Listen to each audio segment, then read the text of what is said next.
Hello, everyone. Welcome to episode 4 of Love on Movies. Today we're talking about planes, trains, and automobiles from 1987. Today's date is November 27th, 2024, and this is a road trip comedy centered around Thanksgiving travel. It is directed, written, and produced by John Hughes. We will do a lot of John Hughes movies as time goes on the show. Actually, don't look too shabby today. I'm hoping this is the last episode that I do that has this camera. So this camera I got for free a long time ago when I took some classes at Western Governors University. They watch you take tests. This is how they watch you. It's with this camera. But I have found one that's on sale for Black Friday on Amazon that I hope to do episode 5 with, which episode 5 I'll shoot next week, and it'll be the Santa Claus from 1994 with Tim Allen. But today we're talking about planes, trains, and automobiles. It stars Steve Martin and John Candy. The release date was November 25th, 1987. I wish I could have done this show a couple of days ago. I just physically couldn't. I found out that as I was doing it, I found out day before yesterday that it was the anniversary of the release. I just couldn't make it work. So 2 days off, close enough. The budget was $15 million. The box office success was $49.5 million. To indicate million. So if the budget's 15 million, another 15 for marketing. That's well above 49 and a half, well above 30. So it was a box office success. And the plot, per IMDB, a Chicago advertising man must struggle to travel home from New York for Thanksgiving with a lovable oaf of a shower curtain ring salesman as his only companion. Now, I'm going to read from Wikipedia. I was pleasantly surprised about this movie because I thought I had seen it. I think I confused this movie with Throw Mama from a Train or Throw Mama Off a Train, whatever that movie was. I watched that a long time ago. I wasn't crazy about it. I might have just been too young for the humor. I don't think I ever seen this movie, which is surprising because I've seen a lot of John Candy's work in particular. I've seen quite a few of Steve Martin's work. I'll talk about both of them later on in the show, but I don't think I've ever seen this movie prior to doing it for the podcast, and it's one of the things that I enjoy about the show is I get pleasantly surprised from time to time. So Planes, Trains, and Automobiles is a 1987 American road trip comedy. It was written, produced, and directed by John Hughes and starring Steve Martin and John Candy with supporting roles by Layla Robbins and Michael McKean. I won't talk about them. It tells the story of Neil, an uptight marketing executive, and Dale, a well-meaning but annoying salesman, who become travel companions when their flight is diverted and embark on a 3-day odyssey of misadventures trying to reach Chicago in time for Neil's Thanksgiving dinner with his family. The film was released on November 25th, 1987, to critical acclaim, with many praising it for Hughes branching out from teen comedies and for Candy's and Martin's performances. It was also a box office success, earning $49.5 million on a $15 million budget. Watching the film has since become a Thanksgiving Day tradition for many. That's why I wanted to get the cast out today. So for those that choose, I have one as of November 27th, 2024. I have one subscriber. His name is Brandon Reynolds. Thank you. He and I are actors. We acted together in a community theater play called Night of the Living Dead. I played the newscaster, and I also played and he played the reporter. But we also both played. I played the sheriff, and he played my deputy. And I'm not we're not casting that, but that's my one subscriber. I was surprised for how good this movie was. I'll talk about it a little bit more when I talk about Steve Martin. I tend to think of him being more over the top than I saw him in this movie. And what they did with their comedy is it was an Abbott and Costello type of routine, but they both were incredibly grounded in their acting, and they pick and chose when to be over the top, and I was surprised by that because it's just not how I see them. To me, individually, Steve Martin and individually John Candy, this is the best work I've ever seen them do. They just played off each other so well. It was Steve Martin was the straight laced character. Uh, John Candy was the comedic relief, and it was the Abbott Costello routine. They were just perfect the way they went back and forth. I loved it. So here's the plot / synopsis. They call it plot. I call it synopsis. Neil Page is an advertising executive on a business trip in New York City, eager to return to his family in Chicago 2 days before Thanksgiving. After a late-running business meeting with an indecisive client named Mr. Bryant, Neil suggests to hail a cab during rush hour.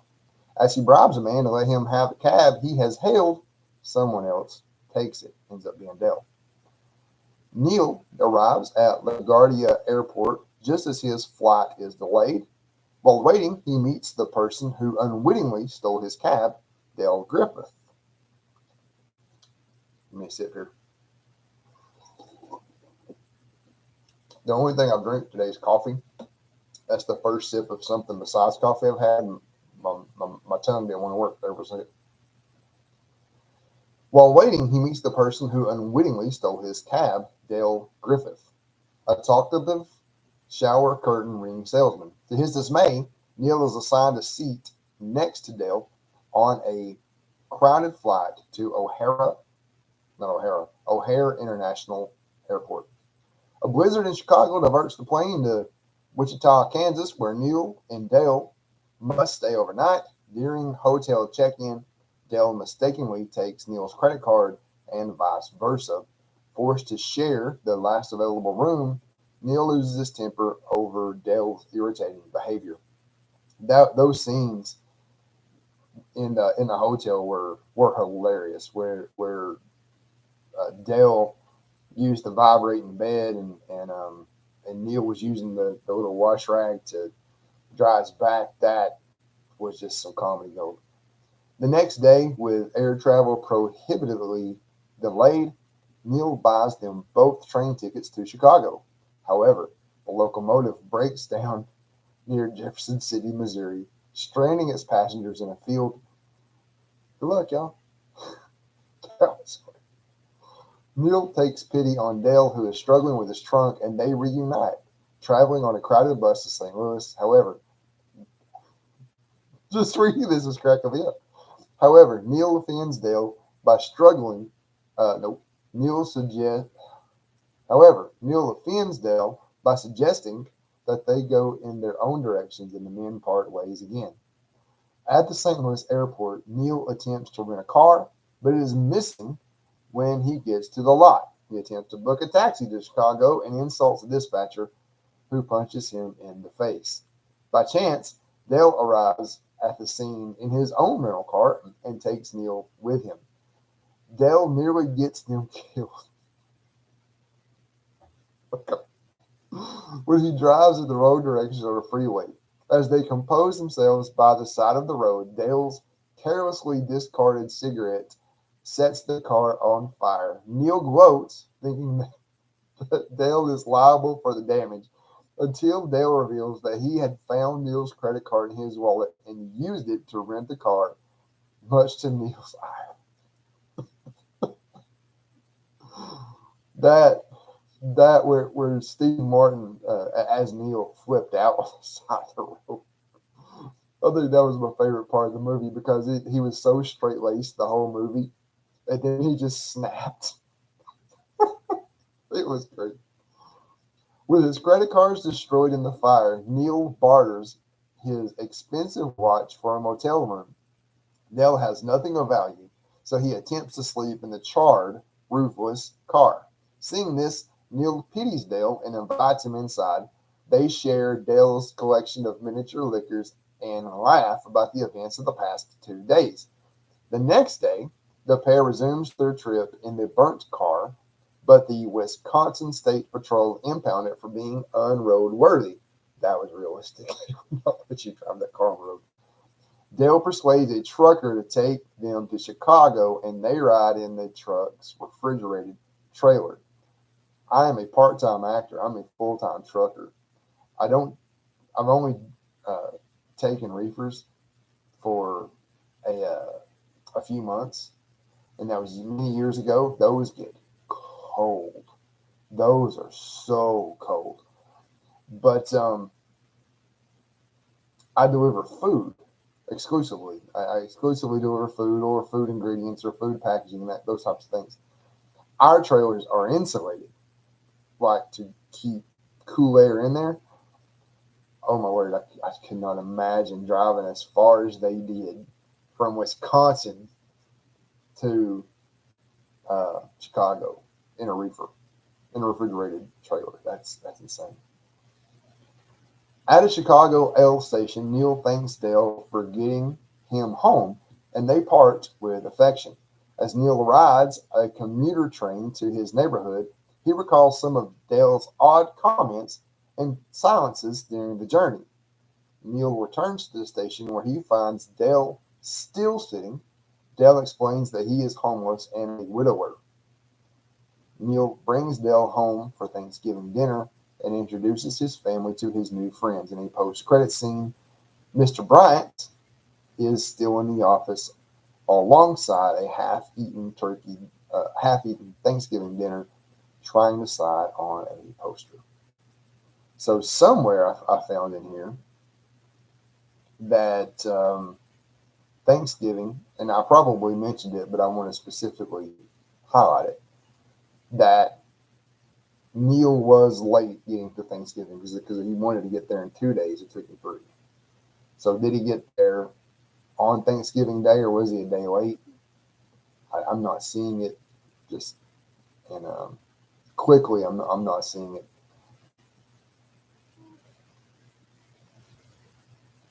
I meant to point that out, but I can't. I don't see it just in passing.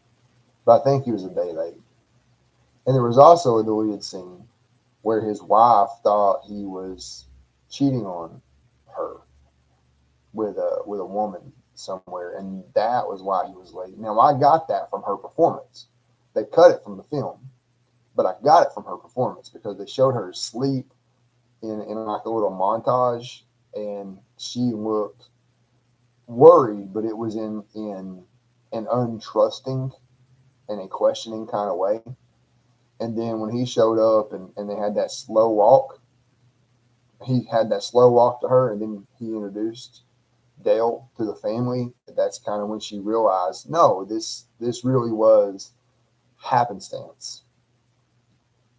So here is some remake rumors. Well, I'm just going to read some of this. So this is post-release, and I'm skipping some of this, but I'm going to go down to post-release. This is on Wikipedia. You can find it real easily if you want to. The home media. In October 2022, Paramount announced a 4K Ultra HD Blu-ray release. I watched this on Paramount Plus. That's where I found it. The release includes 75 minutes of deleted and extended footage, much of which was thought to be lost but was rediscovered and cleaned up from the John Hughes archive. It was released in the U.S. on November 22nd, 2022. Remake. In August 2020, a remake was reported to be in development with Will Smith and Kevin Hart as the leads. In February 2023, Hart confirmed that the writing was already underway. In December 2022, it was announced that another remake was in the works with Drew Barrymore and Adam Sandler in the lead roles. So this property is one that has become a Thanksgiving Day tradition, and they are, according to Wikipedia, two remakes in the works. So you can check that out. I've got awards listed here. This is usually where I talk about awards. But as much of a cult hit as this was, There's only one award nomination listed on IMDb. It's the American Comedy Awards. In 1988 nominee American Comedy Award, Funniest Actor in a Motion Picture for a Leading Role, John Candy. He was a nominee, but he didn't win it. Let's see. Reviews. So normally I'll read the reviews off of my TV because I watch them. The three other movies I've done a podcast on previously, I own on Fandango at home. Terrible name. It should be Voodoo by Fandango. Nonetheless, I don't own Planes, Trains, and Automobiles. I thought about buying it, but I said, hey, all these streaming services, it was on Paramount Plus. I was like, I'll just watch it on there. So I'm going to RottenTomatoes.com.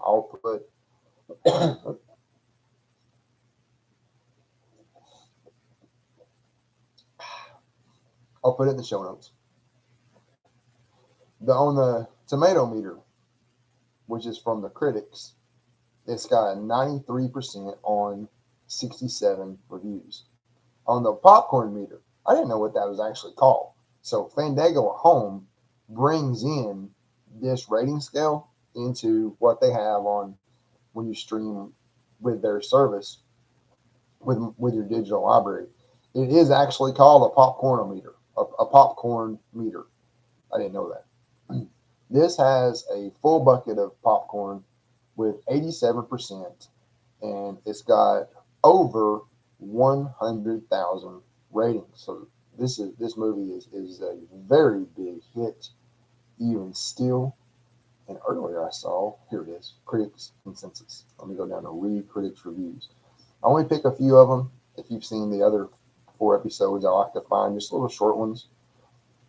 Pretty much all these that's on this first screen are fresh except one. I'll read the rotten one, and it's actually in Spanish. It's somebody from Spain. The movie falls into the trap of wimpy and bland sentimentality. And then it says read full review in Spanish. I'm not going to. So apparently to this one person, it's not very popular. But let's read all these people, not all of them, but some of these that I have found that's on this list here. I like to pick them if it has the ones I tend to pick. The reviews need to be short so I can read the whole thing. I don't want to click and read the rest of it. I like to read the ones from Variety, Rolling Stone, New York Post, ones that have kind of like some name to it. But I like to read the funny ones too. If you got a funny name and I see it and you are short, I want to read that. So here's one. Fat Guys at the Movie. Fat Guys at the Movies. The quintessential mix of Thanksgiving anxiety, Steve Martin and John Candy antics, and John Hughes irreverent comedy. Don't use big words. Jesus. Here's Film Freak Central. It's difficult to imagine any of the filmmakers currently working in Hughes' shadow going this extra mile, let alone being so inspired and audacious in the first place. Let's find some more. There's not a lot of interesting ones on this first. I'm going to hit load more. I don't normally do that, but again, they got to be funny. Okay, so here's Empire Magazine. A warm, mature offering from Hughes with Martin's restraint, a perfect counterpoint to Candy's enormous and enormously amusing fooling around. So I touched on that. Martin's restraint, this reviewer from the Empire Magazine talked about that. I tend to think of Steve Martin being more over the top than that. But I enjoyed how grounded he was. Now, John Candy, to his credit, was grounded in his own right. But it was very clear which one was the Bud Abbott and which one was the Lou Costello. I loved it. Here's Time Magazine. It is, of course, always a pleasure to watch Martin's steam gauge face register his rising internal pressures and to witness his exquisitely expressed blow-offs. That was the best part of the movie. But, in my opinion, Candy offers even more insinuating delights. The last one, this would be from Variety. Man versus technology has been one of the staples of screen comedy since the earliest silent days, and Hughes makes the most of the format here, packing as many of the frustrations of modern life as he can into this travelogue of roadside America. So those were really fun. Let me pull YouTube back up. We're at 20 minutes. This is so I wanted the I simplified the show today because we've got Thanksgiving travel to do in our own right. That's probably going to be the night. We got to put our dog in the kennel. We're going to go down to see some family south of Atlanta for Thanksgiving, and then on Friday we're going on down to Disney World. So I got to do some packing. I got to do some house cleaning. I got to take care of my chickens. Got to board my dog. Got to make sure my cat's good. Got to wash my dishes, wash my laundry. And so I got a lot to do. So I simplified the show. What I'm going to talk about is Thanksgiving, just an overview of it. John Hughes, John Candy, and Steve Martin, and that's going to be the rest of today's show. And so this is my first Thanksgiving episode, and I like incorporating a little bit of the real world into my show. It's just a different perspective, and I enjoy learning about it. So Thanksgiving is a national holiday celebrated on various dates in October and November in the United States, Canada, St. Lucia, Liberia, and unofficially in countries like Brazil, Germany, and the Philippines. It is also observed in the Australian territory of Norfolk Island. It began as a day of giving thanks for the blessings of the harvest and of the preceding year. Very similarly named harvest festival holidays occur throughout the world during autumn. Although Thanksgiving has historical roots in religious and cultural traditions, it has long been celebrated as a secular holiday as well. So it is, what I'm going to read next is just a brief history of Thanksgiving in the United States, and it has the religious undertones all through it, but secular. It is a secular holiday as well, celebrated as a secular holiday anyway. An annual Thanksgiving holiday tradition in North American colonies is documented for the first time in 1619 and in what is now called the Commonwealth of Virginia. So I don't remember all the Commonwealths. So we commonly say we're 50 states. Technically, we're 46 states, and then there's 4 Commonwealths. Virginia is one of the Commonwealths. I know that Kentucky's one of them. I don't remember the other 2.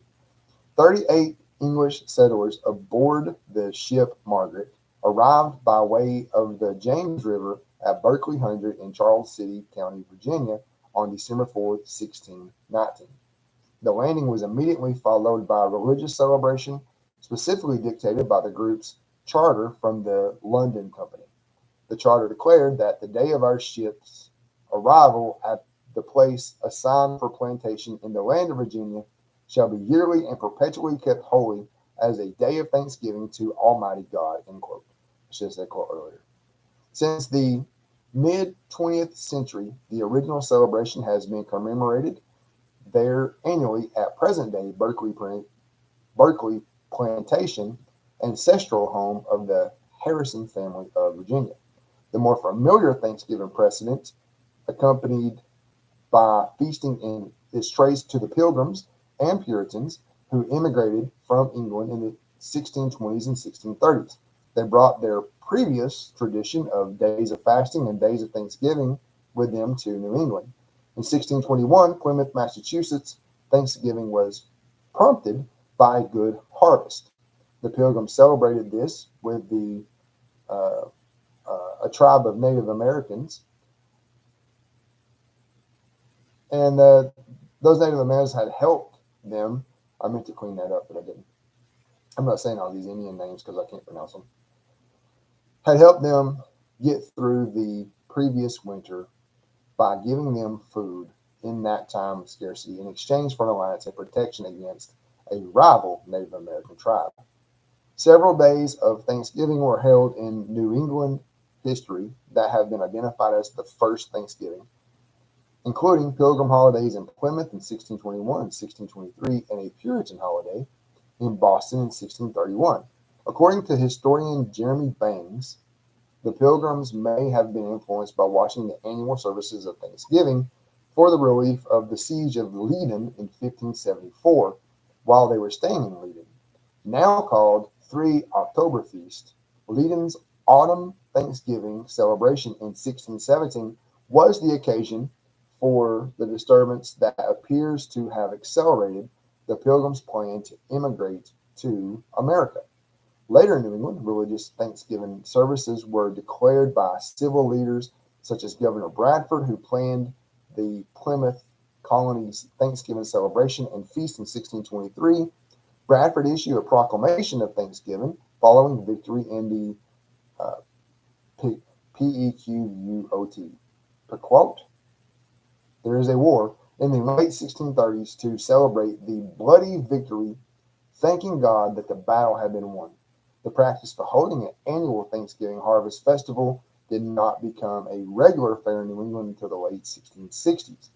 Thanksgiving proclamations were made mostly by church leaders in New England up until 1682, and then by both state and church leaders until after the American Revolution. During the Revolutionary period, political influences affected the issuance of Thanksgiving proclamations. Various proclamations were made by royal governors and conversely by patriot leaders such as John Hancock, General George Washington, and the Continental Congress, each giving thanks to God for events favorable to their causes. So those are some of our founding fathers. As the first president of the United States, George Washington proclaimed the first nationwide Thanksgiving celebration in America, marking November 26, 1789, as, quote, a day of public thanksgiving and prayer to be observed by acknowledging with grateful hearts the many and signal favors of Almighty God, end quote. So November 26th was 1789 was officially the first nationwide Thanksgiving celebration in America.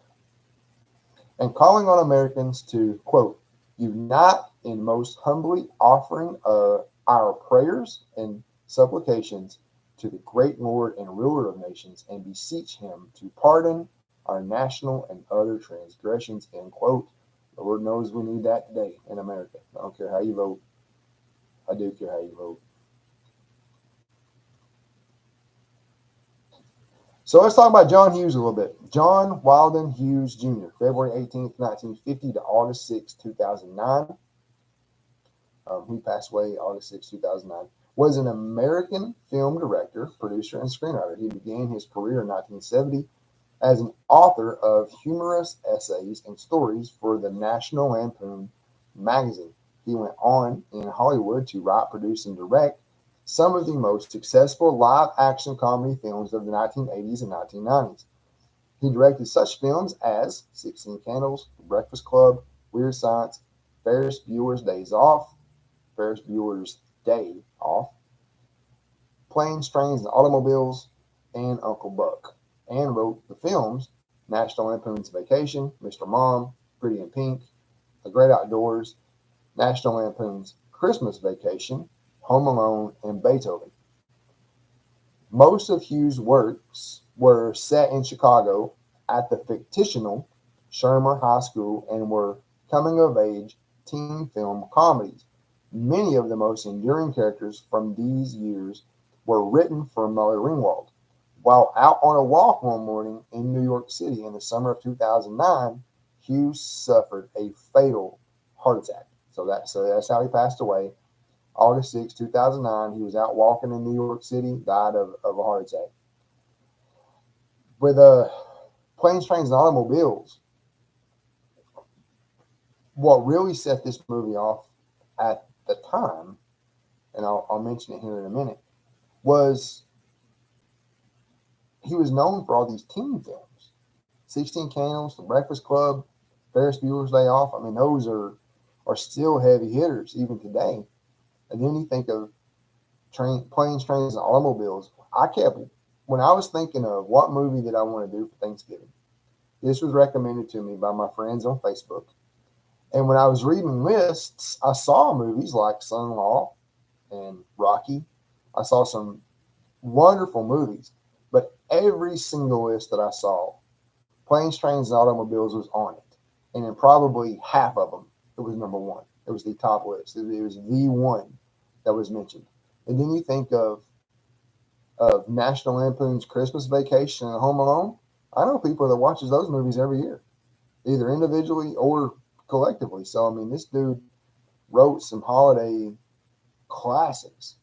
So the years 1970 to 1981, Wikipedia calls this the rise to prominence. After dropping out of the University of Arizona, Hughes began selling jokes to well-established performers such as Rodney Dangerfield and Joan Rivers. I've never heard Joan Rivers stand up, but I've heard Rodney Dangerfield's. Who's hilarious. Hughes used his jokes to get an entry-level job at Needham, Harper, and Steers as an advertising copywriter in Chicago in 1970. And later in 1974 at Leo Burnett Worldwide. Burnett is a family name. It's one of my family names. During this period, he created what became the famous Edge credit card shaving test ad campaign. I need to look that up. I don't know what that is. Hughes' work on the Virginia Slims account frequently took him to the Philip Morris headquarters in New York City, which allowed him to visit the offices of National Lampoon magazine. I do remember the Virginia Slims commercials were really good. I was born in 82, so I was young, but I remember some of them. Soon thereafter, Hughes became a regular contributor. One of the editors recalled that John wrote so fast and so well that it was hard for a monthly magazine to keep up with him. One of Hughes' first stories, inspired by his family trips as a child, was Vacation 58, later become the basis for the film National Lampoon's Vacation. Among his other contributions to the Lampoon, the April Fool's Day stories, My Penis and My Vagina, gave an early indication of Hughes' ear for the particular rhythm of teen speak, as well as for the various indignities of teenage life in general. So he kind of had a good pulse before he really started writing these come-of-age teeny bopper movies. 1982 to 1986. I was born in 82, so I'm partial to that year. His first credited screenplay, National Lampoon's Class Reunion, was written while he was still on staff at the magazine. The resulting film became the second disastrous attempt by the flagship to duplicate the runaway success of National Lampoon's Animal House.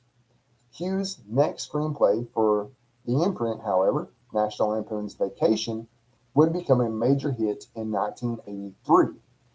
This, along with the success of another Hughes script that same year, Mr. Mom, earned him a 3-film deal with Universal Pictures. Hughes' directorial debut, 16 Candles, which was in 1984, won almost unanimous praise when it was released in 1984, due in no small part to its more honest depiction of navigating adolescence and the social dynamics of high school life, in stark contrast to the Porky's-inspired comedies made at the time. It was the first in a string of efforts about teenage life set in or around high school, including The Breakfast Club, Weird Science, and Ferris Bueller Day Off, all of which he wrote and directed, and Pretty in Pink, and Some Kind, oh, it's my baby, and Some Kind of Wonderful, which he wrote and produced. From 1987 to 2008, beyond teen movies. So 87 was Planes, Trains, Automobiles. This was his coming out party. To avoid being pigeonholed as a maker of only teen movies, Hughes branched out in 1987 by writing, directing, and producing the hit comedy Planes, Trains, and Automobiles, starring Steve Martin and John Candy. His later output was not so well received critically, with films like Dutch in 1991, written and produced by Hughes, performing poorly at the box office. Films like Uncle Buck and National Lampoon's Christmas Vacation, however, proved popular. His final film as a director was 1991's Curly Sue. By that time, in 1991, his John Hughes Entertainment production company had signed various deals with 20th Century Fox and Warner Brothers. Actor John Candy created many memorable roles in films written, directed, or produced by Hughes, including National Lampoon's Vacation, Planes, Trains, Automobiles, The Great Outdoors, Uncle Buck, Home Alone, Career Opportunities, and Only the Lonely, both in 1991. Over the years, Hughes and Candy developed a close friendship. Hughes was greatly shaken by Candy's sudden death from a heart attack in 1994, so they both died of a heart attack. 25 years apart. 15 years apart. 15 years apart. 1994 to 2000. We'll go back up here. 2009. Yeah, that's 15 years. He talked a lot about how much he loved Candy. If Candy had lived longer, I think Hughes would have made more films as a director, says Vince Vaughn, a friend of Hughes. Vince Vaughn, brilliant actor in his own right. Hughes' greatest commercial success came with Home Alone in 1990, a film he wrote and produced about a child accidentally being left behind when his family goes away for Christmas, forcing him to protect himself and his house from a pair of inept burglars. Hughes completed the first draft of Home Alone in just 9 days. Home Alone was the top grossing film of 1990 and remains the most successful live action family comedy of all time. He followed it up with the sequels Home Alone 2, Lost in New York, where President-elect Trump popped up, and Home Alone 3 in 1997. Some of the subsequent films he wrote and produced during this time also contained elements of the Home Alone formula, including the successful Dennis the Menace. I remember being excited about Dennis the Menace. That movie was really good. Starred Walter Matthau, as I recollect, as Mr. Wilson, and the box office flop Baby's Day Out. So just a little bit of John Candy and a little bit of Steve Martin, and I'll get out of here. We're at 36 minutes, so I've hit my time limit, or my minimum time anyway. John Franklin Candy lived from October 31st. Oh, he was born on Halloween. I didn't realize that when I wrote it down. October 31st, 1950 to March 4th, 1994. Again, he passed away of a heart attack. He was a Canadian actor and comedian who is best known for his work in Hollywood films. Candy first rose to national prominence in the 1970s as a member of the Toronto branch of the Second City and its SCTV sketch comedy series. He rose to international fame in the 1980s with his roles in comedic films such as Stripes, Splash, Brewster's Million, Armed and Dangerous, Spaceballs, Planes, Trains, Automobiles, The Great Outdoors, Uncle Buck, and Cool Runnings. All good movies. The only one I haven't seen is Armed and Dangerous. I've not seen that, though I love the rest of them. He also appeared in supporting roles in the Blues Brothers, National Lampoon's Vacation, Little Shop of Horrors, Home Alone, and Nothing But Trouble. In addition to his work as an actor, I found this real interesting. Candy was a co-owner of the Toronto Argonauts of the Canadian Football League, the good old CFL. And the team won the 1991 Grey Cup under his ownership. So the Grey Cup's kind of like our Super Bowl. He died in 1994 at the age of 43. His final two film appearances, Wagons East and Canadian Bacon, Wagons East was 1994, Canadian Bacon was released in 1995, are dedicated to his memory. In 1991, Candy became a part owner. I said that. In 1991, Candy became a part owner of the Canadian Football League's Toronto Argonauts. The Argonauts took home the 1991 Grey Cup, beating Calgary 36-21 in the final. Should have kind of cleaned that up. I was rushing to put this together because I had a short amount of time to get the show done. Health problems, and death. Candy publicly shared his experiences of living with severe anxiety and panic attacks. Candy died in his sleep at the age of 43 on March 4th, 1994, in Durango City, Mexico, while filming Wagons East. A spokeswoman said that Candy's cause of death was a heart attack. He tended to binge eat in response to professional struggles and weighed more than 300 pounds at some points in his life. Candy had a number of risk factors for heart attack, including a strong family history. His father had died prematurely of a heart attack, although his children say he was unaware of his genetic risk.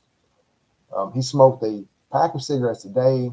He was obese. He had alcohol abuse and cocaine use. However, Candy was concerned about his weight. Apparently, the most he once lost 100 pounds over a summer while preparing the film planes, trains, and automobiles. So that's one reason why I wanted to include this in the notes. He frequently dieted and exercised with trainers because of his family history.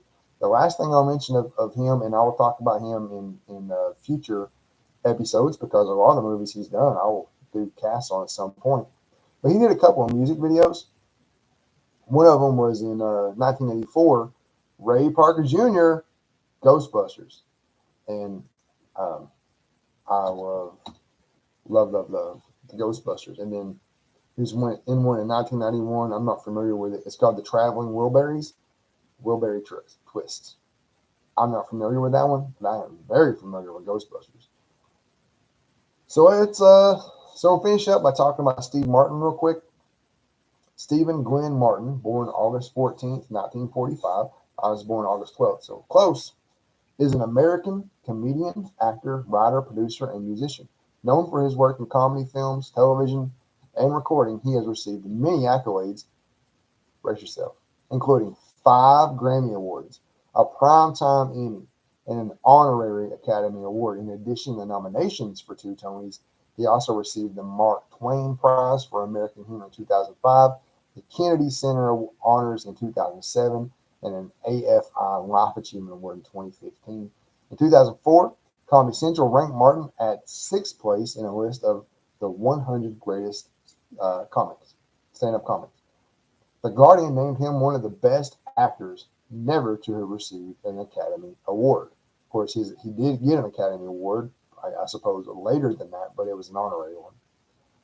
Martin first came to public notice as a writer for the Smothers Brothers Comedy Hour, for which he won a Primetime Emmy in 1969. So look at this little math here. He won a Primetime Emmy in 1969. He was born in 1945. So, he's about 23 years old. Dude, 23, 24 years old. That's incredible. That's a lot of success at a young age. And later, as a frequent host on Saturday Night Live, he became one of the most popular U.S. stand-up comedians during the 1970s, performing his brand of offbeat, absurdist comedy routines before sold-out theaters on national tours. And that's what I mean about what surprised me about him in this movie, was this is a good description. Offbeat, absurdist. That's not what he played in this movie. He was more of, that hey, I'm back. He was more of the Abbott role, that Bud Abbott, the straight man character, and he was brilliant at it. Martin went on to star in film roles, including such films as The Jerk, Dead Men Don't Wear Plaid, The Man with Two Brains, All of Me, Three Amigos, Planes, Trains, and Automobiles, Dirty Rotten Scoundrels, L.A. Story, Bowfinger, and Looney Tunes Back in Action. He played family patriarchs in Parenthood, The Father the Bride films, Bringing Down the House, and The Cheaper by the Dozen films. Since 2015, Martin has embarked on several national comedy tours with fellow comedian Martin Short, and we mentioned Martin Short in the last episode, the Santa Claus 3, The Escape Clause, because he played Jack Frost in that. I didn't expand on him very much. I will in later episodes because he has a storied career in his own right. In 2018, they released their Netflix special, An Evening You Will Never Forget for the Rest of Your Life, which received 4 Primetime Emmy Award nominations. In 2021, he co-created and starred in his first television show, the Hulu comedy series, Only Murders in the Building. I've seen ads for that, but I've never seen it. Alongside Short and Selena Gomez, for which he earned 3 Primetime Emmy Award nominations, 2 Screen Actor Guild Award nominations, a Golden Globe nomination, and a 2021 Peabody Award nomination. In 2022, Martin and Short co-hosted Saturday Night Live together, with Gomez making an appearance. Martin is also known for writing the books to the musical Bright Star in 2016 and to the comedy Meteor Shower in 2017, both of which premiered on Broadway. He co-wrote the music to the former. He has played banjo since an early age and has included music in his comedy routines from the beginning of his professional career. He has released several music albums and has performed with various bluegrass acts, including Earl Scruggs, with whom he won a Grammy for Best Country Instrumental Performance in 2002. His first solo music album, The Crow New Songs, for the 5-string banjo, and back in 2009. received the Grammy Award for Best Bluegrass Album. So you go look at him, comedian, won the Mark Twain Award. Actor, dude's got all kinds of accolades as an actor. As a musician, dude's got all these Grammys. It's not that he's just a comedian, actor, writer, producer, or musician. It is that he is an elite level at each of them. So that is the show for today. 45 minutes, pretty much right on the dot. Thank you so much. We'll see you next week for episode 5, which will be the Santa Claus from 1994 starring Tim Allen.